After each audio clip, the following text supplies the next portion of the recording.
नमस्कार, स्वराज एक्सप्रेस देख रहे हैं आप और मैं हूं आपके साथ प्रीति नहार। बुलेटिन की शुरुआत करते हैं हेडलाइंस के साथ। अब अलग अलग नहीं होंगी रेलवे, बैंक और एसएससी की परीक्षाएं। केंद्रीय कैबिनेट ने राष्ट्रीय भर्ती एजेंसी के गठन को दी मंजूरी। गन्ना का मूल्य भी प्रति क्विंटल 10 रुपए बढ़ा। फेसबुक विवाद में ट्वीट के जरिए राहुल गांधी का मोदी सरकार पर वार। 4 महीनों में 2 करोड़ लोगों ने गंवाई नौकरी। फेसबुक पर झूठी खबरें फैलाने से नहीं छुपेगा सच। बिहार में तय समय पर ही होंगे विधानसभा चुनाव। चुनाव आयोग ने जिलों से मांगा स्ट्रांग रूम और मतगणना स्थल का ब्यौरा। सुशांत केस की जांच के लिए सुप्रीम कोर्ट ने सीबीआई को दी हरी झंडी। महाराष्ट्र के गृह मंत्री अनिल देशमुख बोले, सीबीआई जांच में मुंबई पुलिस करेगी सहयोग।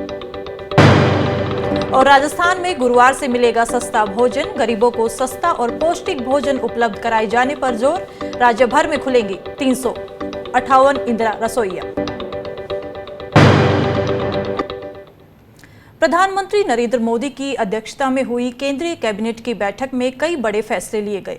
नौकरी की तलाश कर रहे युवाओं के लिए टेस्टिंग एजेंसी पर बड़ा फैसला लिया गया है। नेशनल रिक्रूटमेंट एजेंसी को अधीनस्थ पदों के लिए common eligibility cum entrance test आयोजित करने का अधिकार दे दिया गया है। इसके साथ ही 1 करोड़ गन्ना किसानों के लिए लाभकारी मूल्य बढ़ाकर 285 रुपए प्रति क्विंटल कर दिया गया है। ये 10% रिकवरी के आधार पर है। वहीं मोदी सरकार ने देश के 6 और एयरपोर्ट्स का मैनेजमेंट और ऑपरेशन प्राइवेट हाथों में दिया है। केंद्र सरकार ने नेशनल रिक्रूटमेंट एजेंसी यानी एनआरए को हरी झंडी दे दी है। सूचना और प्रसारण मंत्री प्रकाश जावड़ेकर ने आज हुई केंद्रीय कैबिनेट की मीटिंग में लिए गए फैसलों की जानकारी देते हुए कहा कि नौकरी के लिए युवाओं को बहुत बड़ी परीक्षाएं देनी पड़ती हैं। 20 भर्ती एजेंसियां हैं। ऐसे में हर एजेंसी के लिए परीक्षाएं देने के लिए कई जगह जाना पड़ता है। उन्होंने कहा कि अब नेशनल रिक्रूटमेंट एजेंसी ही कॉमन एलिजिबिलिटी टेस्ट लेगी। इससे करोड़ों युवाओं को लाभ मिलेगा। उन्होंने कहा कि युवाओं की तरफ से यह सालों से मांग उठ रही थी, लेकिन यह नहीं हो पा रहा था। अब नेशनल रिक्रूटमेंट एजेंसी के गठन से उनकी परेशानी दूर होगी, उनका पैसा भी बचेगा और मानसिक स्वास्थ्य भी ठीक रहेगा। बहुत दौड़ धूप नहीं करनी होगी और एक ही परीक्षा से युवाओं को आगे जाने का मौका मिलेगा। रिक्रूटमेंट एजेंसीज है तो कोई 4-5 में अगर परीक्षाएं देता है तो उतनी परीक्षा उतनी जगह जाना, ये सब समाप्त करने के लिए एक ऐतिहासिक फैसले में नेशनल रिक्रूटमेंट एजेंसी, राष्ट्रीय भर्ती संस्था, ये परीक्षा लेने वाली कॉमन एलिजिबिलिटी टेस्ट। हम आपको बताते हैं कि नेशनल रिक्रूटमेंट एजेंसी क्या है। दरअसल इस साल के केंद्रीय बजट में वित्त मंत्री निर्मला सीतारमण ने नॉन गजेटेड पोस्ट के लिए कॉमन टेस्ट कराने के लिए नेशनल रिक्रूटमेंट एजेंसी के गठन का ऐलान किया था। केंद्रीय नौकरियों में भर्ती के लिए अलग अलग एजेंसियां और भर्ती बोर्ड अलग अलग परीक्षाएं कराती रही हैं। नेशनल रिक्रूटमेंट एजेंसी सभी नॉन गजेटेड पोस्ट के लिए टेस्ट कराएगी, जिसे कॉमन एलिजिबिलिटी टेस्ट कहा जाएगा।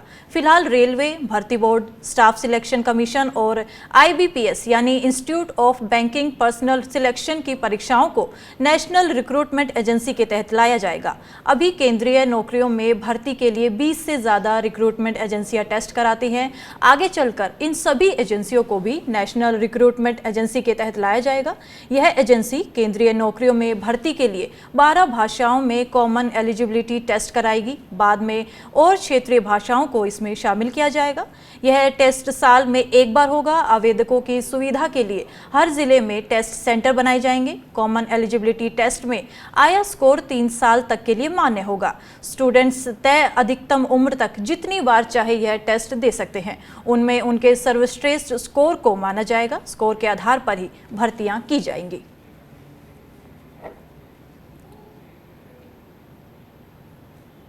वहीं केंद्र सरकार ने गन्ने के उचित और लाभकारी मूल्य में प्रति क्विंटल 10 रुपए बढ़ाने का फैसला किया है। बुधवार को पीएम नरेंद्र मोदी की अध्यक्षता में हुई कैबिनेट की बैठक में इस बारे में फैसला किया गया। अब गन्ने की FRP 275 रुपए प्रति क्विंटल से बढ़कर 285 रुपए हो गई है। कैबिनेट के फैसले की जानकारी देते हुए केंद्रीय मंत्री प्रकाश जावड़ेकर ने कहा कि इस फैसले से देश के 1 करोड़ गन्ना किसान परिवारों को फायदा होगा। उन्होंने बताया कि बीते साल सरकार ने 60 रुपए प्रति लीटर के हिसाब से 190 करोड़ लीटर इथेनॉल की खरीद की, लेकिन जिस तरह से बीते साल सरकार ने एफआरपी में कोई इजाफा नहीं किया और इस साल महज 10 रुपए बढ़ाए हैं, उससे किसानों को कितनी राहत मिल पाएगी, ये बड़ा सवाल है। यहाँ आपको बता दें कि उत्तर प्रदेश, पंजाब और हरियाणा की राज्य सरकारें अपने यहाँ अलग से गन्ने का दाम तय करती हैं, जो सामान्य तौर पर एफआरपी से ज्यादा होता है।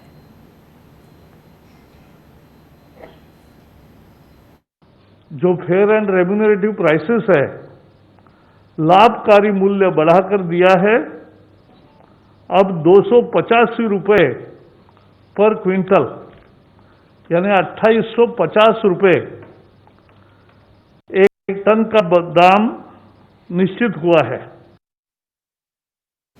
एयरपोर्ट के प्राइवेटाइजेशन को कैबिनेट से मंजूरी मिल गई है। अलग अलग फेज में होने वाले निजीकरण में पहले 3 एयरपोर्ट को लीज पर दिया जाएगा। प्रधानमंत्री नरेंद्र मोदी की अध्यक्षता में हुई कैबिनेट बैठक में जयपुर, गुवाहाटी और तिरुवनंतपुरम एयरपोर्ट को पीपीपी मॉडल के जरिए लीज पर देने का फैसला किया गया है। तीनों एयरपोर्ट 50 साल के लिए लीज पर दिए जाएंगे। केंद्रीय मंत्री प्रकाश जावड़ेकर ने कैबिनेट फैसलों पर बताया कि एयरपोर्ट निजीकरण से 1070 करोड़ रुपए मिलेंगे। इस रकम का इस्तेमाल एयरपोर्ट अथॉरिटी ऑफ इंडिया छोटे शहरों में एयरपोर्ट बनाने पर करेगी। साथ ही यात्रियों को भी कई सुविधाएं मिलेंगी। 3 एयरपोर्ट देने का, लीज देने का आज फैसला हुआ, जयपुर, गुवाहाटी और तिरुवनंतपुरम। इससे क्या होगा? इससे जो अपफ्रंट 1070 करोड़ लगभग मिलेंगे, ये एयरपोर्ट अथॉरिटी ऑफ इंडिया दूसरे छोटे शहरों में एयरपोर्ट का विकास करने में काम उपयोग में लाएगी। ये पैसा बहुत महत्वपूर्ण है। सुशांत सिंह राजपूत की मौत के मामले में की जांच अब सीबीआई करेगी। सुप्रीम कोर्ट ने सीबीआई जांच को मंजूरी दे दी है। आपको बता दें कि बिहार सरकार पहले ही पटना में दर्ज एफआईआर की जांच सीबीआई को सौंप चुकी है, जबकि महाराष्ट्र सरकार सीबीआई को जांच सौंपे जाने का विरोध कर रही थी। महाराष्ट्र सरकार की दलील थी कि मुंबई पुलिस ही मामले की जांच करे, जो इस मामले में 56 लोगों के बयान दर्ज कर चुकी है और यह पूरा मामला मुंबई पुलिस के अधिकार क्षेत्र का है, क्योंकि घटना मुंबई में हुई है और पीड़ित और गवाह सभी मुंबई के हैं। सुशांत का परिवार केस की सीबीआई जांच की मांग करता रहा है।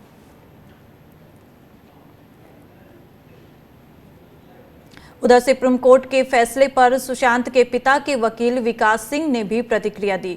उन्होंने बताया कि इस केस में सुप्रीम कोर्ट भी सीबीआई की जांच के पक्ष में है। विकास सिंह ने बताया कि सुप्रीम कोर्ट ने भी माना है कि मुंबई पुलिस ने इस केस की जांच को गलत दिशा दे रखी थी। इतनी अड़चने आ रही थी, इतने बाधाएं पड़ रही थी, मुंबई पुलिस ने इसको दिशा बिल्कुल गलत दिशा दे रखा था। और आज सुप्रीम कोर्ट ने बड़ा स्पष्ट शब्दों में कह दिया है कि मुंबई पुलिस ने जो भी इन्वेस्टिगेशन किया उसका बड़ा लिमिटेड दायरा था, उसमें कोई इन्वेस्टिगेशन नहीं था। कोर्ट ने यह भी कह दिया है कि पटना पुलिस में एफआईआर रजिस्टर करने की अब बिल्कुल जुरिस्डिक्शन था। कोर्ट ने यह भी कह दिया है कि बिहार सरकार सीबीआई को रेफर कर सकता था मामले को। लेकिन इन सब के बावजूद कोर्ट ने सबसे बड़ी बात यह कह दी है कि इस सीबीआई इन्वेस्टिगेशन को हम अपने कोर्ट का भी स्टैंप दे रहे हैं और कोर्ट की तरफ से भी कह रहे हैं कि ये सीबीआई से ही होनी चाहिए। और उसमें कोर्ट ने अपने तरफ से और भी ऐड कर दिया है कि कोई भी मामला जो सुशांत सिंह राजपूत से जुड़ा है, अगर कोई एफआईआर दर्ज होता है, वो एफआईआर दर्ज भी, वो इन्वेस्टिगेशन भी सीबीआई ही करेगी। तो इसलिए बहुत ही अहम फैसला है। उधर महाराष्ट्र के गृह मंत्री अनिल देशमुख ने कहा कि हम सुप्रीम कोर्ट के फैसले का स्वागत करते हैं। सीबीआई को जो भी सहयोग की आवश्यकता होगी हम देंगे। यह मुंबई पुलिस के लिए गर्व की बात है कि सुप्रीम कोर्ट ने देखा कि उनकी जांच में कोई गलती नहीं मिली है। हालांकि अनिल देशमुख ने संविधान का हवाला देते हुए यह कहा कि संघीय ढांचा को देखने की जरूरत थी। महाराष्ट्र के गृह मंत्री अनिल देशमुख से पूछा गया कि क्या मुंबई पुलिस सुशांत के मामले में समानांतर जांच करेगी। उन्होंने कहा, राज्य सरकार सर्वोच्च न्यायालय के आदेश के अनुसार सोचेगी। आपको सभी को पता है कि जो सुप्रीम कोर्ट का जो सुशांत सिंह के केस के बारे में जो निर्णय आया है, उसका हम स्वागत करते हैं। जो भी सीबीआई को सहकार्य लगेगा वो पूरा सहकार्य, पूरा कॉपरेशन राज्य शासन देगी। शिवसेना नेता संजय राउत ने इस मामले पर क्या प्रतिक्रिया दी है, आपको सुनाते हैं।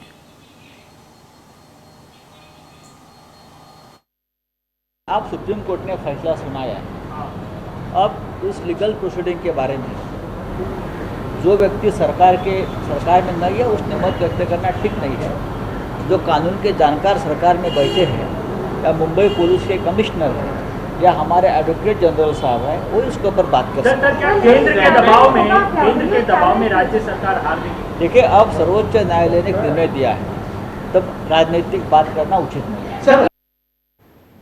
सुप्रीम कोर्ट के फैसले के बाद बिहार के डीजीपी ने कहा कि सुप्रीम कोर्ट ने भी इस बात पर मुहर लगा दी है कि हमने जो भी काम किया वो संविधान के दायरे में रहते हुए बिल्कुल सही किया। हमको अनुसंधान नहीं करने दिया जा रहा था और हमने अपने आईपीएस अफसर को भेजा, उसको कैदी की तरह रात में 12 बजे क्वारंटाइन कर दिया गया। उसी से लोगों को लग रहा था कि कोई न कोई गड़बड़ है। हम लोगों ने जो भी काम किया कानूनी रूप से, संवैधानिक रूप से सही काम किया। माननीय सर्वोच्च न्यायालय ने इस पर अपनी मुहर लगा दी है। उधर महाराष्ट्र के पूर्व मुख्यमंत्री देवेंद्र फडणवीस ने सुशांत सिंह राजपूत मामले पर सुप्रीम कोर्ट के फैसले का स्वागत किया है। उन्होंने कहा कि कोर्ट के फैसले से देश की जनता का सर्वोच्च न्यायालय पर भरोसा बढ़ेगा। साथ ही उन्होंने कहा कि महाराष्ट्र सरकार को इस मसले पर आत्मचिंतन करने की जरूरत है। संदर्भात कुठेतरी महाराष्ट्र सरकारने आत्मचिंतन करण्याची आवश्यकता आहे। मला असं वाटतं की आता हा निर्णय झाल्यानंतर सीबीआय लवकरात लवकर चौकशी करेल आणि सुशांत सिंह राजपूत प्रकरणाला आणि त्यासोबत त्यांच्या करोडो चाहत्यांना या माध्यमातून न्याय मिळेल अशी बीजेपी की राष्ट्रीय प्रवक्ता शाहनवाज हुसैन ने भी सुप्रीम कोर्ट के फैसले का स्वागत किया है। उम्मीद थी कि सुप्रीम कोर्ट सीबीआई जांच का आदेश देगा और सुप्रीम कोर्ट ने आज सीबीआई की जांच का आदेश दिया है। अब पूरी उम्मीद है कि सुशांत सिंह राजपूत को न्याय मिलेगा और कौन लोग उनके हत्या के पीछे थे ये सब देश को मालूम होगा। सुप्रीम कोर्ट का बहुत बहुत। आरजेडी से राज्यसभा सांसद मनोज झा ने भी सुशांत सिंह राजपूत मामले पर सुप्रीम कोर्ट के फैसले का स्वागत किया है। नेता प्रतिपक्ष तेजस्वी जी ने पुरजोर तरीके से इसकी मांग उठाई थी, सदन के अंदर और सदन के बाहर। तो एक तरह से विंडिकेशन होता है। अब हम त्वरित जांच की अपेक्षा करते हैं, जो कि टाइम बाउंड हो और सच उजागर हो, जल्द उजागर हो, बिना इस बात की परवाह किए कि कौन रसूखदार लोग। फिलहाल वक्त एक छोटे से ब्रेक का, बने रहे स्वराज के साथ।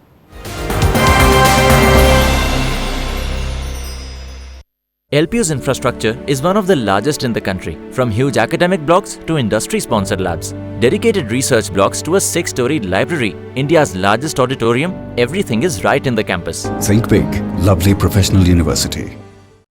क्या खत्म हो जाएगी MSP? किसान तो कर्जे में जा रहा है, किसान को कुछ भी नहीं बच रहा है। क्या कभी हो पाएगी किसानों की आय दोगुनी? क्यों किसानों से बड़े हैं कॉर्पोरेट के मुद्दे? क्या कभी मिल पाएगी हमारे किसानों को भी पश्चिमी देशों के किसानों जैसी सब्सिडी? क्यों भारत में बढ़ रहे हैं अमेरिका और चीन के कृषि उत्पाद? क्यों किसान के लिए महंगा है कर्ज और कॉर्पोरेट के लिए सस्ता? क्यों कोई नहीं सुनता आवाज किसानों की? जुड़िए मेरे साथ हिंद किसान की बात स्वराज एक्सप्रेस पर।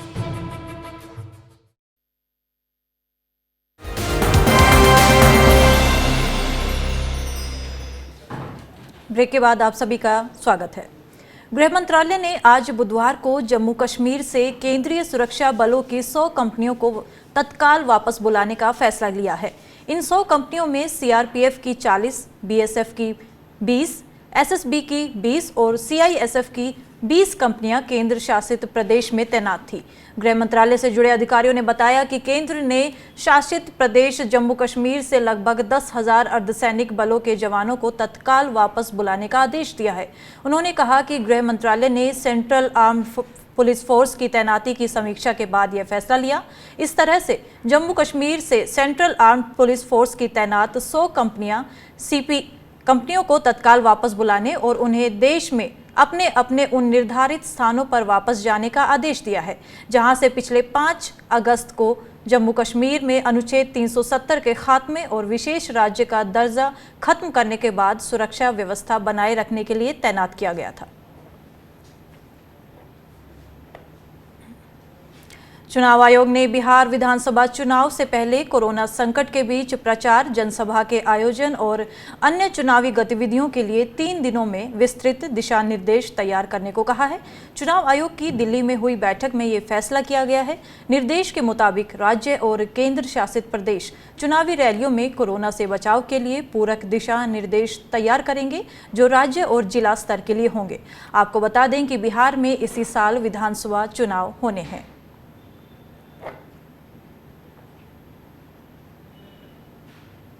वकील प्रशांत भूषण ने के अवमानना मामले में सुनवाई टालने की याचिका दी है। सुप्रीम कोर्ट में गुरुवार को अवमानना मामले में प्रशांत भूषण की सजा पर बहस होनी है।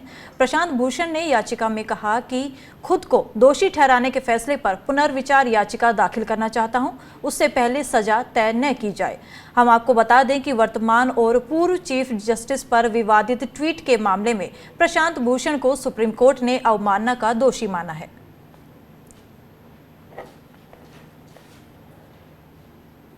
उधर राजस्थान में कांग्रेस के सियासी घमासान के बाद बनाई गई कमेटी जल्द ही जयपुर का दौरा कर सकती है। कमेटी के दौरे को लेकर सचिन पायलट ने खुशी जताई है। उन्होंने कमेटी के जयपुर दौरे का स्वागत करते हुए कांग्रेस आला कमान का शुक्रिया अदा किया। सचिन पायलट ने कहा कि अब विधायक अपनी शिकायतें कमेटी के सामने रख सकेंगे। साथ ही भरोसा जताया कि कमेटी विधायकों की समस्याओं का बेहतर तरीके से निपटारा करेगी।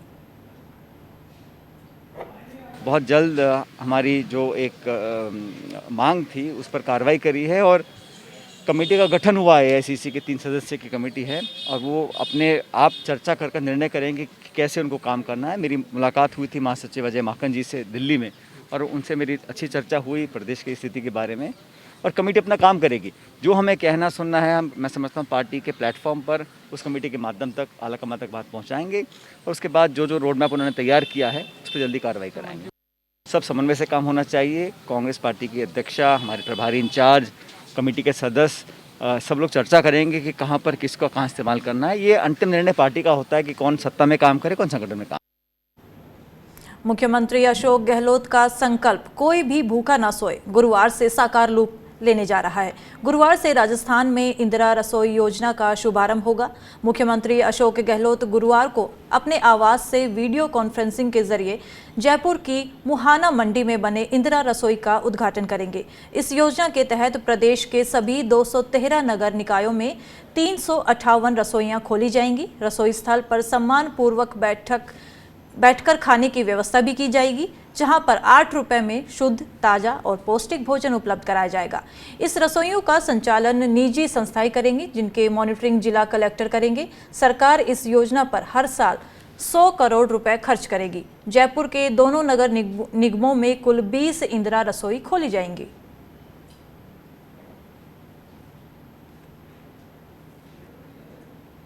भोजन करने के लिए किसी भी प्रकार के कोई दस्तावेज की आवश्यकता नहीं है। कोई भी व्यक्ति सम्मानपूर्वक 8 रुपये में भोजन की थाली प्राप्त कर सकता है। जिला स्तरीय समिति द्वारा समय समय पर निरीक्षण कर भोजन की गुणवत्ता की जांच की जाएगी। गुणवत्ता संबंधी किसी भी प्रकार की शिकायत संबंधित निकाय में जिला कलेक्टर को या स्वायत्त शासन विभाग का टोल फ्री नंबर है 1800-180-6127। आई रिपीट 1800-180-6127 पर दर्ज कराई जा सकती है। मध्य प्रदेश के कैबिनेट मंत्री हरदीप सिंह डंग मंदसौर जिले में सोशल डिस्टेंसिंग की धज्जियां उड़ाते दिखाई गए। उन पर देर रात तक मंदसौर जिले के सुवासरा विधानसभा क्षेत्र में चुनाव प्रचार करने का आरोप लगा है। तस्वीरें भी उन पर लगने वाले आरोपों की पुष्टि करती हैं। दरअसल हरदीप सिंह डंग को आने वाले वक्त में सुवासरा विधानसभा सीट से उपचुनाव लड़ना है, जिसके लिए वो अभी से जुट गए हैं और सोशल डिस्टेंसिंग और कोरोना काल के दूसरे नियमों को ताक पर रख रहे हैं। बता दें कि हरदीप सिंह डंग कांग्रेस से इस्तीफा देकर बीजेपी में आए हैं।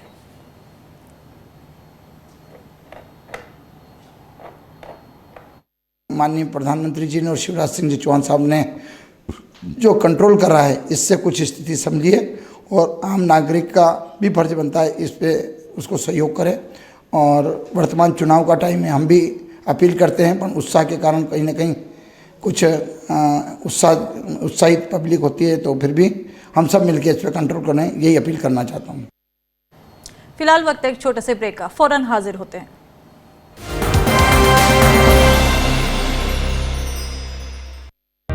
सपने सच तब होंगे जब आप सपने दिखना शुरू करेंगे। ये शब्द हैं उस शख्सियत के जिसके सपनों ने दी इस देश को एक नई उड़ान, डॉक्टर APJ अब्दुल कलाम। और ऐसे ही हर स्टूडेंट के सपने पूरे करेंगे हम, under best guidance of expert faculty team. Admission open in science and technology, humanities, social science, arts and sports. Doctor APJ Abdul Kalam university, Indore. For the details, contact 1800-300-26072। Stream कोई भी हो, बेस्ट करियर ऑप्शन के लिए है Bhabha university. Best faculty, world class infrastructure, scholarships, high tech labs, 27 acre of lush green campus, hostel facility. Admissions open for engineering, pharmacy, dental, computer application, management and agriculture. Bhabha university at Hoshangabad road, Bhopal. Call 9165025500।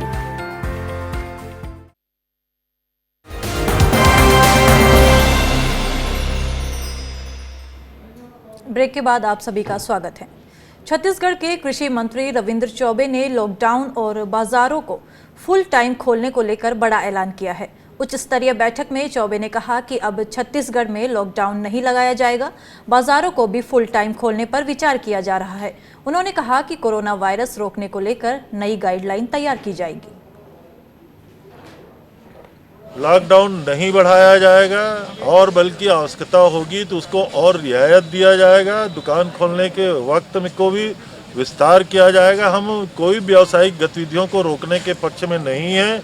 हम corona से निपटने के लिए जिस तरीके से hospital की, जिस तरीके से टेस्ट की, जिस तरीके से बेड की और जिस तरीके से उनको ट्रीटमेंट की व्यवस्था और जिस तरीके से उनके लिए मैन पावर की व्यवस्था, इसको हम कैसे विस्तारित करेंगे, इस बाबत हम लोगों ने चर्चा की।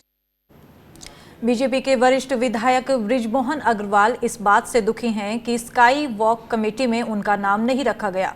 उन्होंने कहा कि ये बहुत दुर्भाग्यजनक है कि रायपुर के विधायक होने के बावजूद उनका नाम स्काई वॉक कमेटी में नहीं है। आपको बता दें कि बीजेपी शासनकाल में रायपुर के अंदर स्काई वॉक का निर्माण शुरू हुआ था, लेकिन कांग्रेस की सरकार बनने के बाद से स्काई वॉक का काम रुका हुआ है और कांग्रेस स्काई वॉक का डिजाइन बदलकर इसे बनाने की तैयारी कर रही है।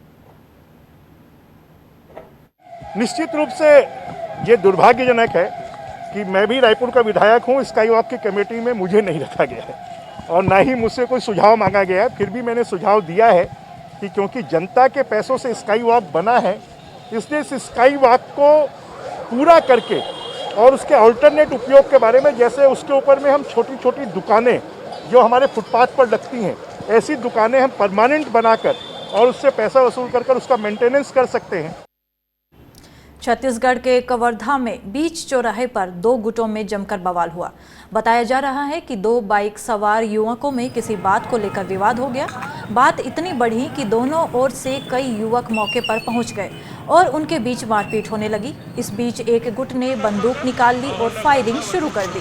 हालांकि किसी को गोली नहीं लगी है। सूचना मिलने पर कोतवाली थाना पुलिस भी मौके पर पहुंच गई। बवाल में एक युवक गंभीर रूप से घायल हुआ है, उसे रायपुर एम्स रेफर किया गया है। फिलहाल पुलिस मामले की जांच कर रही है।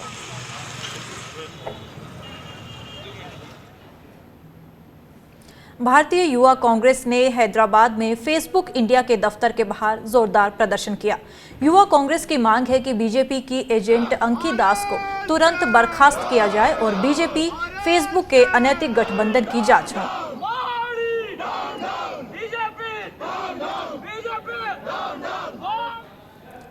प्रख्यात शास्त्रीय संगीत गायक पंडित जसराज का पार्थिव शरीर बुधवार को अमेरिका के न्यू जर्सी से मुंबई पहुंच गया है।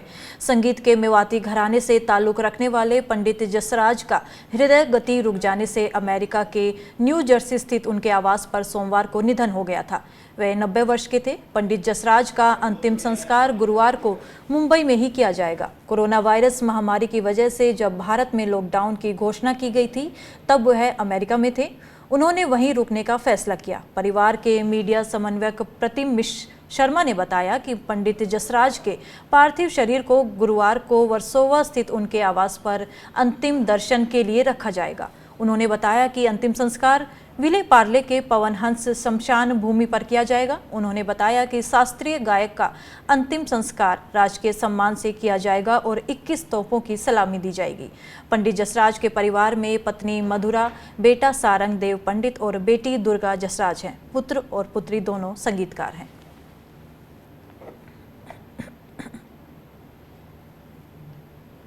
कांग्रेस अध्यक्ष सोनिया गांधी ने महान शास्त्रीय संगीत गायक पंडित जसराज के निधन पर शोक जताया। सोनिया गांधी ने बुधवार को पंडित जसराज की पत्नी मधुरा को पत्र लिखकर संवेदना प्रकट की और कहा कि एक उत्कृष्ट आवाज हमेशा के लिए चली गई। सोनिया गांधी ने शोक संदेश में लिखा कि पंडित जसराज के निधन से उत्कृष्ट सौम्यता और आध्यात्मिकता की एक आवाज हमेशा के लिए ठहर गई। इसी के साथ मेरे जैसे करोड़ों संगीत प्रेमियों के लिए खामोशी छा गई।